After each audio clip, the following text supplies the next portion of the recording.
Hi everyone. As part of this Anxiety and Depression Awareness Week, I've actually brought one of my teachers here to talk to you today. This is Helen Cole. Hello everyone. Helen works here with me at the studio. In fact, she doesn't just teach classes, she kind of runs the show now. So Helen, I'm very grateful for you. But it didn't come easily to Helen, and that's why I've asked her to come and just have a chat to me about all things anxiety, because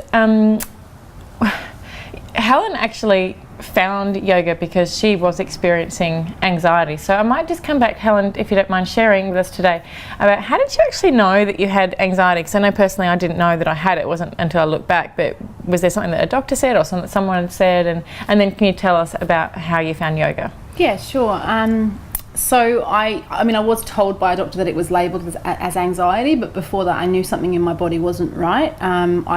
I'd started to experience some breathlessness, sort of hot flushes, but like redness in the face, very tight restriction in my chest, and feeling very embarrassed in social situations, thinking ahead all the time, so always worried about the next thing.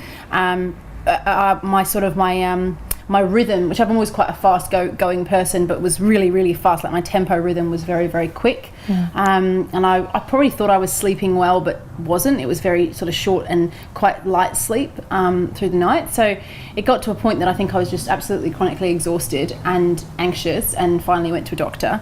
And so just before you got to the doctor, what was it that made you think, I've got to go and do something about this now? I was going through a bit of personal stuff at the time. My sister had been diagnosed with cancer, and so we were sort of getting through that as the family, and being in Australia away from England, I was finding that really, really hard. So I knew that I wasn't emotionally very well, I guess. I knew that I wasn't feeling my normal, I'm very happy-go-lucky sort of person, and I just wasn't that. I just wasn't feeling myself, I guess. And I suppose hearing news of a loved one, and usually when you compare yourself to your normal coping mechanisms, perhaps that's when you really realise that, okay, they're not really working for me right now. Yeah. There isn't something is not quite right. Yeah, and thank you, Lauren, because I actually realised I didn't really have any coping mechanisms. I was 23 at the time, and my coping mechanism would just be pretty much to bury my head in the sand, to work. I've always worked a lot, so work. If it was, really, really too painful to look at, I'd maybe have a glass of wine, which would, not make anything better, but it was just a way of, that was the coping mechanism. I'd never been taught anything different. I went to the doctors and tried to sort of seek some help there. I was told that I was anxious and depressed, which is a vicious cycle that a lot of people go through, that it's actually not one or the other. We tend to, no one's immune to it, and it tends to sort of be quite cyclic, that you can be in that depressive sort of energy of what's the point, why bother, and then to that anxious of I need to control life because it's all going wrong. And I was more the anxious I was more the anxious spectrum, but if that makes sense. But I also did have those lulls as well. So okay, so tell me, what did they tell you to do? So the doctor, first of all, they wanted to put me on antidepressants. That was sort of their quick fix. I actually asked for counselling instead of going on the pills. I really didn't want to go on the pills. Not to say that I think that they're bad in any way, but for myself, I just didn't want to get hooked on something. And I've always had a bit of quite a strong belief in trying to do things naturally first.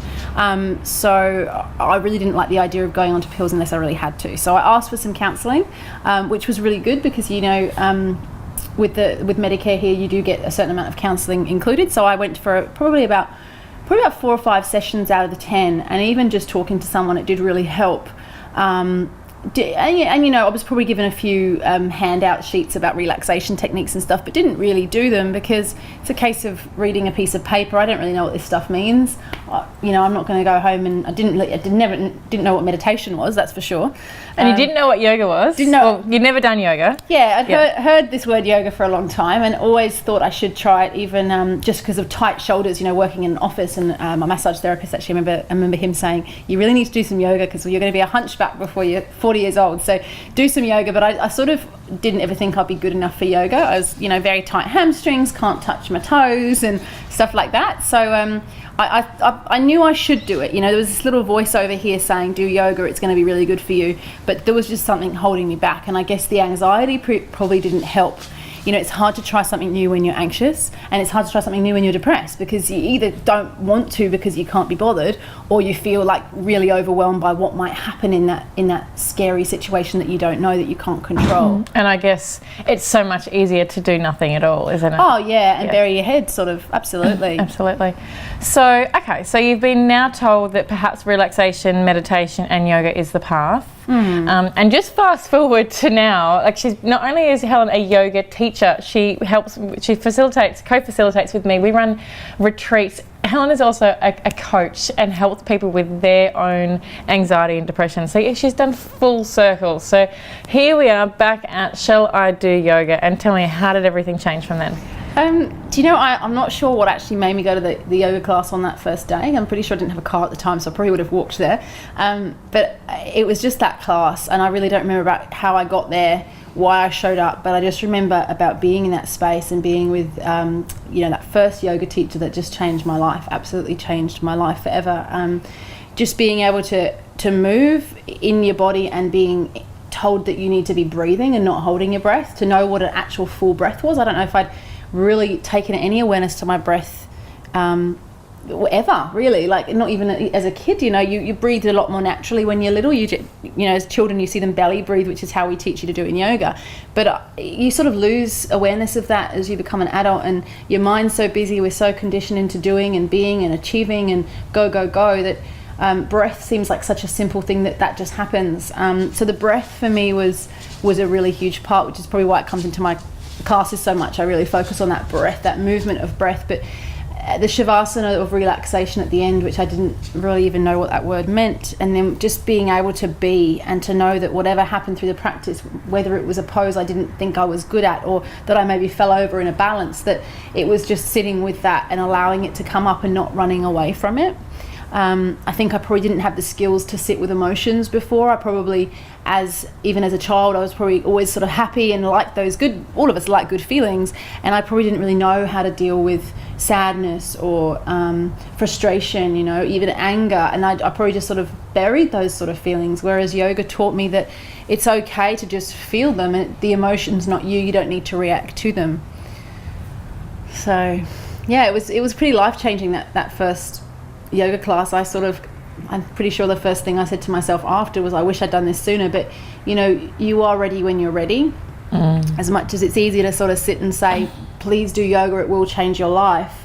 I wish I had tried sooner. I really wish I had, but you know, if even just seeing this and any of it resonating about the feelings that you might have had, I would really, really encourage you to trust. You know, yoga is such a supportive environment.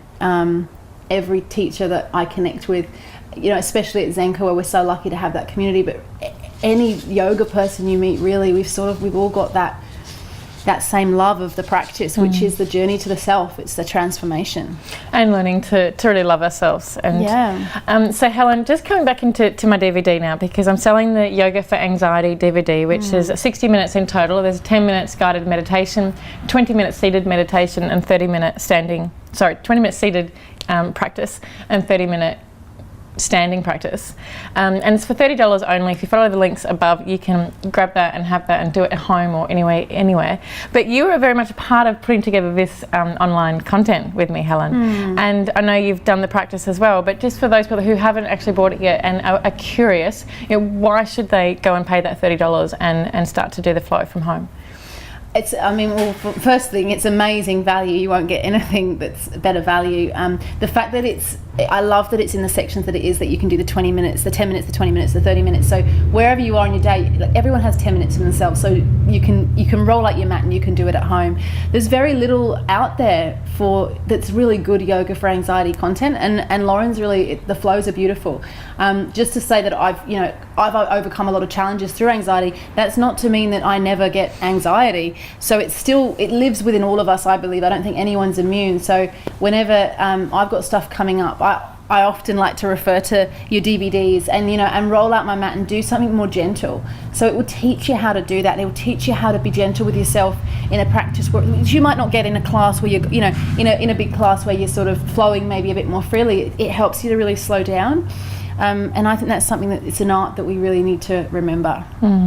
So it's a beautiful, beautiful series of DVDs, and where it's filmed is beautiful. Lauren's beautiful. The sequence is beautiful. Like yeah. Why wouldn't you buy it? Thank you. So follow the links. You can jump online and buy that. But just before we go, just a couple of, if you could, just a couple of really quick little tips that someone can do right here, right now, with us on the other side of that screen to just come into the present moment.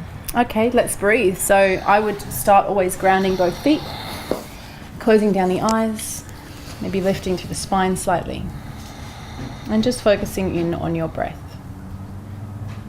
So without needing to change or control anything, just noticing your natural breath. In through the nose and out through the nose. And if you find the mind's really busy, you might like to count the breath. It can be really helpful to start that count perhaps at 5. And counting down 4, 3. And just continuing until you reach 1 and starting again with the cycle. Simple as that, 5 down to 1. Counting and watching your breath. Allowing the belly to expand as you breathe. The rib cage to open. Shoulders to relax. Notice the simplicity of this natural breath,